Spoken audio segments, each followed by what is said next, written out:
You know what? Everybody wants to own 10, 20, 30 doors and retire from their 9 to 5 in like 2 years. And it just doesn't happen. If you don't get to that goal, now did you fail, Yeah. right?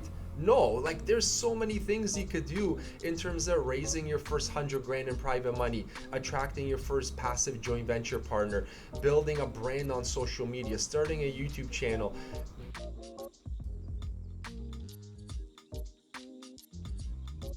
Hey everyone, welcome back to the Mark Loeffler Experience. We got Michal Wach with us today. He's a real estate investor, he's an accountant, he's a coach. You're not going to want to miss this 30 minutes of jam-packed knowledge.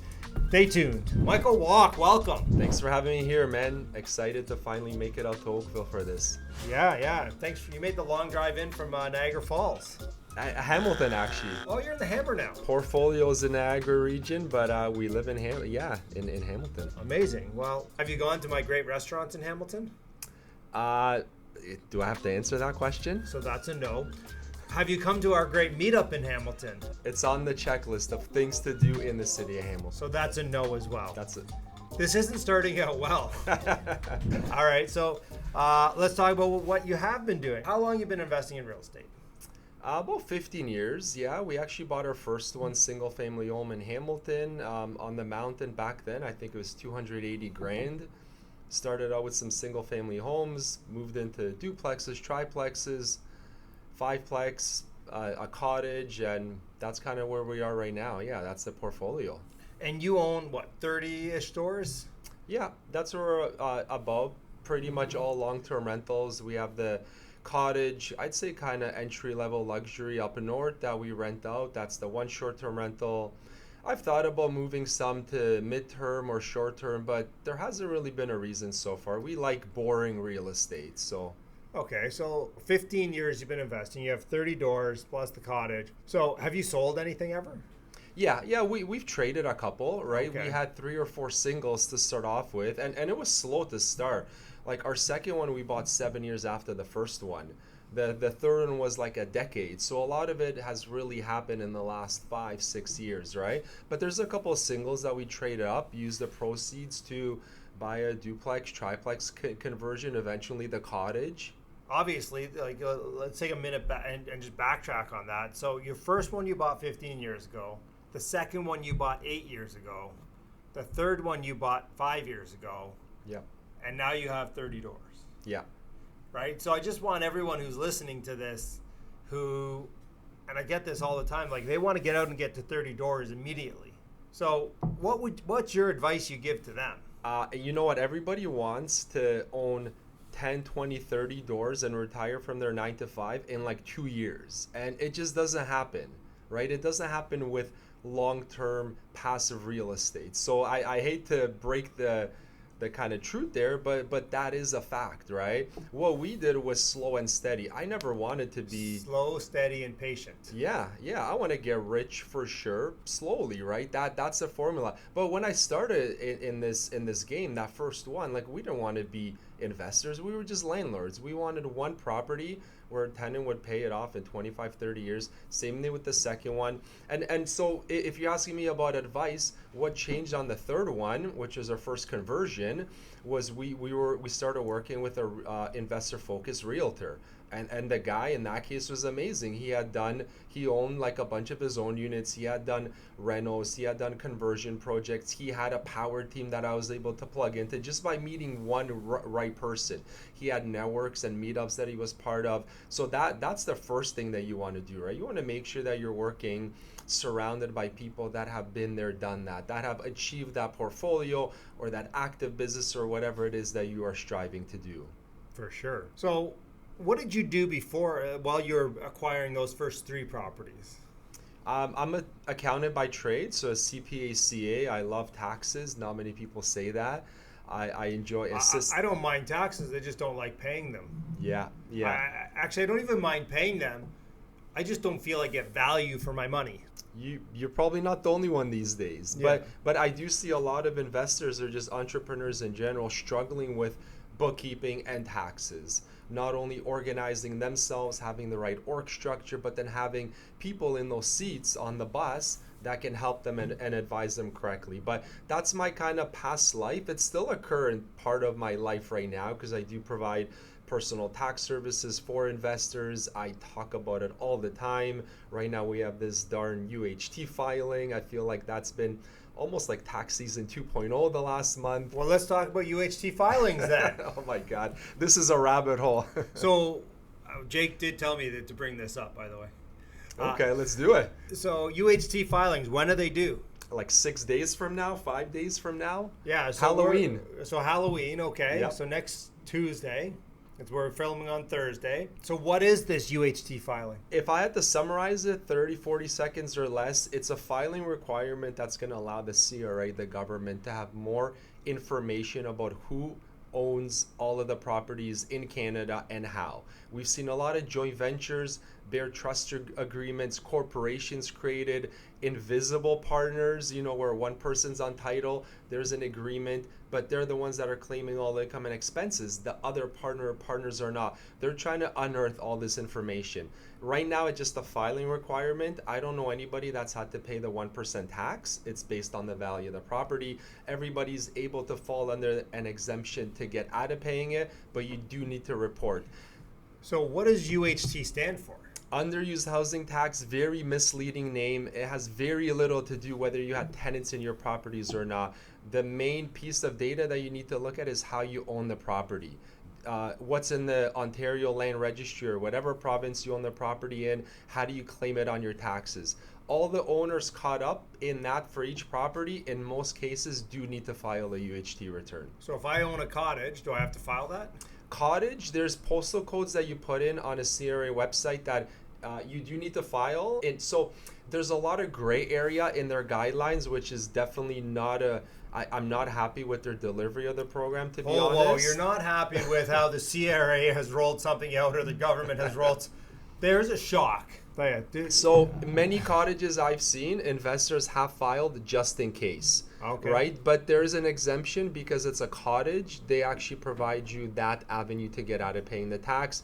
But you do need to disclose it as part of the whatever number of UHT returns that you're filing. It is 1 to 3 units, right? So if you have something bigger or commercial, you don't need to even file.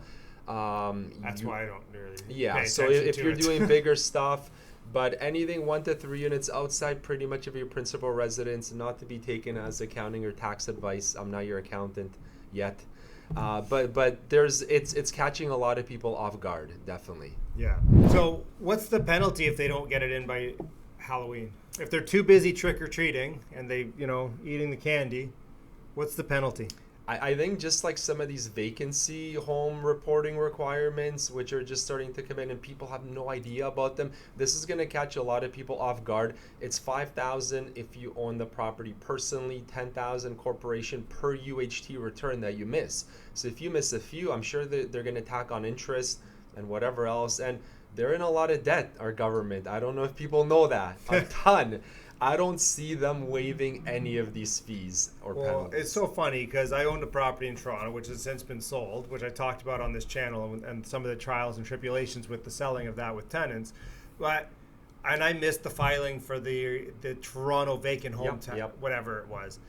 And they assessed me, and then I basically sent leases in. I'm like, well, it's not vacant, and I don't own it anymore, so go away.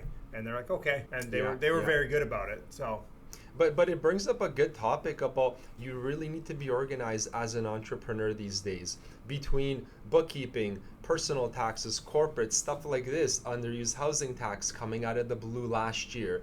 We have the vacancy home taxes at each of the 3 government levels, right? Like the feds are talking, like obviously we have the federal one, the UHT. BC just put one in, I think.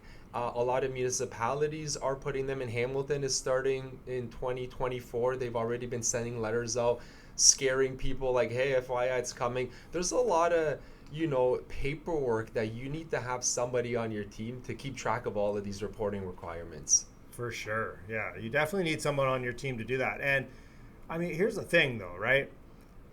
You got a bookkeeper, and they're just entering stuff into your books and QuickBooks or whatever, they might not know this. I mean, are they really going through and itemizing each thing and then saying, oh, well, yeah, you have to go file this or do this or...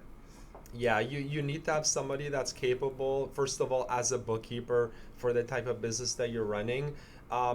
Accountants are the ones that should have been identifying this as a requirement even back in March, April. That was the initial deadline, right? Yeah. CRA extended it because they saw that everybody was struggling to get their paperwork in time. But I still see some accountants, they're still figuring it out right now in October, which is kind of scary when you can't provide good advice. And the guidelines being gray and unclear hasn't helped the situation. So it's led to some scary panic right before Halloween. Well, maybe they did that on purpose. Maybe. Like, yeah. We're going to scare everybody on Halloween. Yeah, and maybe it's their, underhanded way of finding some tax revenue. Yeah. All these things seem like make work projects. They're just going to hire more people. And it's like the, what's the word I'm looking for? When there's a registry in a city. Yeah. When you have to get licensed. Licensing. Yeah. It's like licensing. And so the city of Hamilton looked at it forever. And I was, fighting it for a long time before I basically said, listen, you guys are stupid. You have reports from the city saying it's not a good thing to move forward and all this type of stuff. And yet, every 3 years you explore it when somebody new gets elected. Yet, what the determination was it was a loss leader, right? They would lose money. Yep. If they put this into effect, that people they would have to hire to run it, they would lose money. So are they going to lose money with this new tax? Who knows, right? I mean, it's going to be a lot of work. There's a lot of people throwing in UHT returns when they probably don't need to file, but they're doing it in case because they're so scared of these potential fines. The CRA doesn't make any money. That's just accountants making the money. Yeah, I mean, that's just guys like you. I've seen some accountant charging $500, $600, $800 per UHT return to file it for you, right? I'm a fraction of that cost. I want to help you, but I can't do it for free. But that's like highway robbery. Yeah. Like when you have a client, they have 6 properties and they're a busy investor and they need to file 2 returns for each one. Like you're talking about 5, 6, 10 grand in some cases. I've heard those estimates. Yeah. People are coming to me and I give them a template. I walk them through it. And then they're like, this is actually not that crazy hard. I'm going to do this myself. Yeah, it's going to take a bit of work to compile all the info. But it's a lot of people are trying to figure out what the best solution out of this is. Well, you know what? Only thing I know about the government is that they will always make changes and then we just figure out how to deal with it. That's the life of an entrepreneur right now, right? Like, it's like, okay, how are they going to handcuff us this time? And how do we have to be Houdini to get out of it? Pivoting is the name of the game today, Mark. Whether it's around the government, other rules, strategies are not working anymore, right? Laws changing, whatever, right? Some people don't like Canada that much anymore, right? So we're just, I think we're in a perpetual state of pivot and it's probably going to be like that for the next 5-10 years if you want to make it through the storm that we're in. Yeah. Here's the funny thing about Canada. I know a lot of wealthy people, right? And the people who are struggling to make money in Canada, they're like, I see better opportunity over here. The people who have made money somewhere else, they come to Canada and they still make their money somewhere else, but in Canada they live because it's safe. Got it. Yep.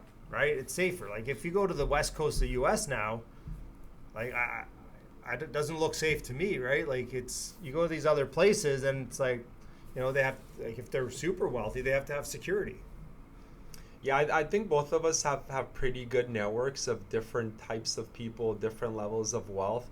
The one thing I'm seeing that's a consistent is people are doing the best from a wealth and asset building point of view, business growing, where they're focusing, right? It's not necessarily the grass is always greener, right? Because there's strategies or asset classes where one person is just killing it. Right, he's raking in a brand new investor in this, a brand new realtor in this market. I know some that have literally made six figures in their first quarter. Oh yeah. Right? Yeah. But then other ones, they're barely getting a deal. Same thing with mortgage brokers. You name the industry or the type of investment strategy, and there's always going to be that. So I think where you focus, where you go all in, and you truly connect with the killers in that area, that's where you're going to do well. Yeah. Yeah, listen, there's money to be made everywhere. Well, here's the thing. So I know a guy in Florida. He's my good buddy. We do the same amount of sales-ish, like volume. Make the same kind of income. He pays almost zero tax. Mm-hmm. Yep. Right? I don't pay zero tax for the privilege of living in Canada. And then on top of that, sales and whatever, gas and carbon and all this fun stuff. So, that whatever he makes a year, he can then go invest that in other things. He can multiply it quicker.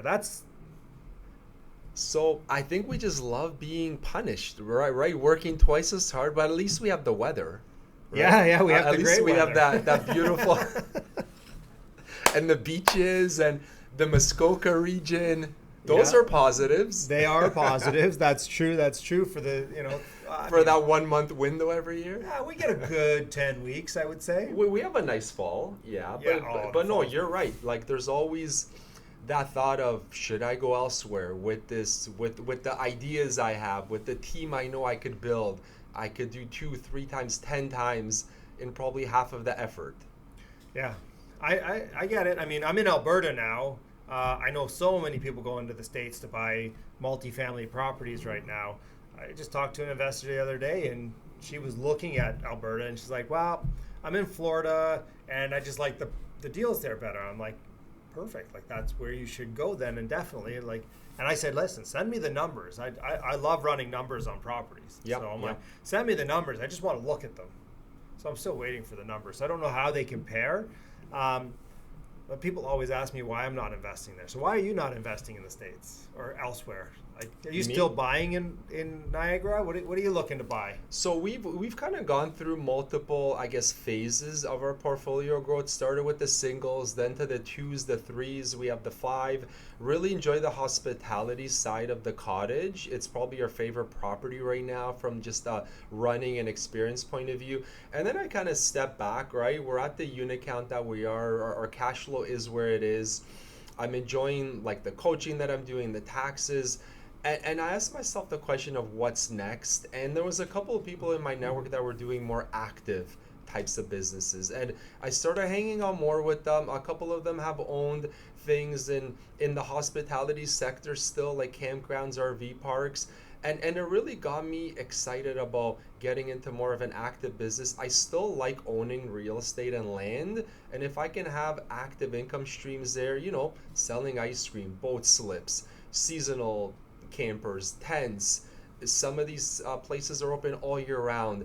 I've always loved being outdoors. We've camped for over a decade with our kids. The kids have loved it. So that type of asset class has really where I've moved into, right? I still look at deals all the time. I'll pull the trigger on a home run, but I'm kind of, in that next phase of our adventure and our journey. And right now it hasn't included the US. I did look at some mobile home parks in rough parts of Buffalo. I don't know, the cap rate. But they're not vacation though. Those people are living they're not so RV parks, they're trailer parks. Yep. Okay. Now you are buying a neighborhood and all of its problems, basically, right? Yeah. But and I'm just gonna put it out there. Trailer parks in Buffalo, I mean, it gets cold in Buffalo too. Yeah. Like that's like, okay, down south I can see, like, okay, you live in a trailer in the summertime, it doesn't get that cold. It's maybe not a bad option in Arizona or something like that. Yep. But Buffalo, it gets cold there. It gets a lot of snow. I hear you. We are seeing more of these types of neighborhoods, right? These RV campground situations where they have full year living. Even here in Ontario, there aren't many, but as we've looked at, comparing different strategies within this asset class, there are some people are buying these nice mobile, sorry, I guess they're permanent modular homes, Yeah, yeah. 250, 300 grand. You're in a nice little You're on leased private land, neighborhood. And you're there, whatever, 11 and a half months. They might kick you out for 2 weeks to go to Florida just to get around some of the long-term rental rules here, like the tenancy. But we're seeing more and more of that because people can't afford the 600 grand entry-level home anymore, or there's retirees that are selling everything and they're moving into that. So anyways, it's been a cool spin on some of the things that we've been looking at as well. So that's what's moving forward. But you talked a bit about this. You're a coach, right? So you coach for Corey McKinnon's strategic success, right? Yeah, strategic success is more Danielle's side of the business, but Corey McKinnon is infinite results. Oh, yeah. That's right. Sorry. So many names to keep track of. I just couldn't remember which hat was which. Yep. So Infinite, so you're coach for Infinite Results. You've been doing that for a bit. Yeah, it's been a couple of years, 3 years. I've really enjoyed it. It's been an awesome journey. I've met a ton of people. You know, like being a coach or finding a way to be connected in the network is just one of the easiest ways to grow your network. Yeah. So what is your favorite thing about coaching? It's taking, and many of our investors are somebody that, you know, owns 1 to 3 properties, and they're trying to figure out, how do I go from this and my 9 to 5 job to getting out into real estate full time, right? A lot of investors were doing it 3-4 years ago. It was like, hey, and they were doing it quickly. Well, because you buy a house, it goes up 20% in 2 months. You're like, I'm rich. Yep, I'll refinance it. I'll sell it. I'll do whatever. I'm so smart. And I could do this forever, and it's never gonna stop going up. Yep. I'm done by 9 to 5. Definitely not the case anymore these days. But what I enjoy is taking an investor that, you know, has dabbled, has been to a networking event or two, maybe has posted some stuff on social media, thinks they have a power team, thinks they have the right org chart, and just peeling it all back and talking about those pillars in their personal life and their business and their portfolio, and saying, hey, like, let's say we have 6 months together or a year together. How can we get you from here to here? And we have them set goals, and sometimes people are like, hey, I want to create $4,000 of cash flow per month. I want to get from 8 units to 25 units. And I don't like to focus on that, right? Because if you don't get to that goal, now you fail, yeah. Right? No, like there's so many things you could do in terms of raising your first 100 grand in private money, attracting your first passive joint venture partner, building a brand on social media, starting a YouTube channel, not just investing in Southern Ontario, but going up north, like picking a new market, revamping your whole power team, stop working with your uncle and your aunt, or you doing your own bookkeeping. So when you see somebody 6-12 months later and they're out there and they're finding off-market deals and they're pitching deals to you as the coach, like, hey, do you want to jump in? I'm like, I don't even recognize you anymore. So that example in a nutshell brings me so much joy. And it goes both ways. I don't think coaches share how much they get in that relationship as well, right? Plugging into, at the height, I had 15 or 16 students. That's a lot of conversations every week. You're hearing about what's working, what isn't working, who the good contractors are, who the not so good ones are, who to stay away from. Hey, you need to connect with this person. In some ways, as a coach, I'm a connector. I'm out there surveying, hey, who do I know that this person needs that I need to connect them with, do an intro. So that in a nutshell is what's been driving me the last couple of years and really brought me a lot of joy. Nice. In your real estate portfolio, like, did you do private money? Did you do JVs? Was it all just your own cash from growing it over time? Yeah, it started as refinance money, right? That's why it took us 7-10 years, those first 2 properties, to really build some equity. That took us so far. Then we started raising private money, right? And some of it was prom notes, right? You had good family and friends that are comfortable with you. They know, like, and trust you. And then we did some strategic JVs, right? We had a good deal fall in our lap. Maybe we had 2 or 3 rentals. It's on the residential side, so you can only push the financing so far when you have stuff kind of influx on the go. So I'm like, hey, you know what? Let's reach out to this person. I know they have 100 grand. They have credit. And we've done some, and I've been passive on some JVs as well. I love being a passive JV partner. I can't wait for that, yeah. If you can find a good deal and you have somebody that's okay with doing the work and kind of running the show, dealing with the tenants. Obviously, like, it's not a matter of if, but when issues arise with your property, with tenants. I've really enjoyed it. So I've done some strategic JVs with good people that, like, because I hear of JVs, these days there's some rough stuff going on out there, right? I know. Obviously, I think you know the same person. They're basically going to go to litigation over it. And I'm like, I don't understand why there's litigation going on. There's no money to fight over. Yeah, yeah. I'm like, is this just an ego thing? Like, who gives a shit at this point? You're just going to pay lawyers a lot of money. Like, you know what? It comes back to the idea of you need to be careful who you get into business with, right? They used to say don't do it with family or friends. Okay. But if you're doing it with strangers, like, they better be good strangers that you know and you truly align with them, right? You can't be doing something with someone after a Zoom call or a networking event. You need to know these people. You need to have, face some kind of differences of opinion, worked it out, because at the end of the day, the best partners I have are the people that I know shit can go wrong or sideways, and we're gonna find a solution, and we're not gonna be mad and wanting to sell the property the next day. And you also need to look at the team they have in the systems, because when you have bookkeeping, property management, construction management that goes sideways or falls apart, like, and then you're at a cash call situation, that doesn't work out for anybody. Oh yeah, I mean, I had that on my 90 unit. I basically, from the time I bought it to March, I fired my contractor, my property manager, basically everybody involved, and I brought new people on. And by May, we were back up and running, and that project will be done end of December. Yep. Right. Yep. And it's like, okay, how quickly can I pivot? Who do I know that can put me in touch with the people I need to know, and let's get this done. Yep. Two things I think a partner, a passive investor really appreciates is communication and proactive updates, right? Yeah. If shit's going wrong, let me know. Not just what's going wrong, and sometimes I don't even let my partners know what's going on. I let them know after I resolved it. Yeah. Here's what happened. I typically do that too. We had to spend $300 on this, or this is what's coming up. Hey, it's not ideal, but I got it. I'll let you know how it works out. Or hey, it already happened. The money came out of the account. We took care of it. This stuff comes up when you own real estate, right?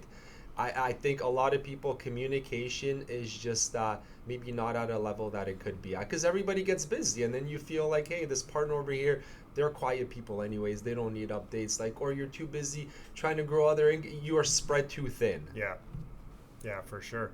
Well, any last parting thoughts for the audience before we sign off? Yeah, I mean, one trend or theme that I've seen recently, Mark, in this market, in this environment, a lot of people are struggling, right? Cash flow has disappeared. Relationships are maybe not where they are. Like, we just had a lockdown for a couple of years. People are kind of coming out of that. Rates have gone up. People all have their own struggles, and I think enough are not kind of getting out there and talking to others about it, right? I think networking events are important. Having, whether it's a mentor or just an ally, people that are going through the same shit. We're all going through the storm right now, right? So I encourage people out there to, get out, find someone that you maybe resonate with, somebody that you see would be a good person to give you advice. Don't be shy, right? This is a game of highs and lows, and right now it's a little bit stormy outside.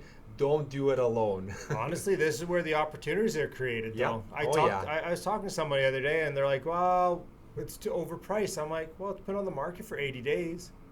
Put something on paper. You never know. Put your price on there. If you get it, great. If not, gives a shit. It's a little bit of DocuSign. Yep. It's no big deal. There's about, I'd say, 25 to 30 opportunities I'm tracking right now. And if I had to average it, on many of them, the seller is, let's say, at a 2.53 million price point. I'm probably $1 million less than that. And I'm very interested in every single one of them. And nobody's going to go down to that 1.5, 2 million today. But over time, one or two will. And that's when that deal is a home run for me, right? So you want to be in that position where you're looking at different opportunities, letting your network know what you're looking for, and just wait to pounce. 100%. Yeah. And by the way, they don't need to be home runs. Singles and doubles are great too, It's true. That's, I know I'm kind of going against. And then maybe you get a nice single, and then you steal second with it. and then maybe the guy behind you bats, and then you score, right? Yeah, the city changes some bylaw or zoning, and all of a sudden that sliver of lot that you had there becomes a 4 or 6 unit that you can sell off to somebody, or just keep for yourself and add to your wealth for sure. For sure. Guys, I hope you guys enjoyed this last 30 minutes. I had a great time with Michal Wach. Make sure you follow him on Instagram. Catch up with them. We'll see you guys all at the next live event. Smash that like button.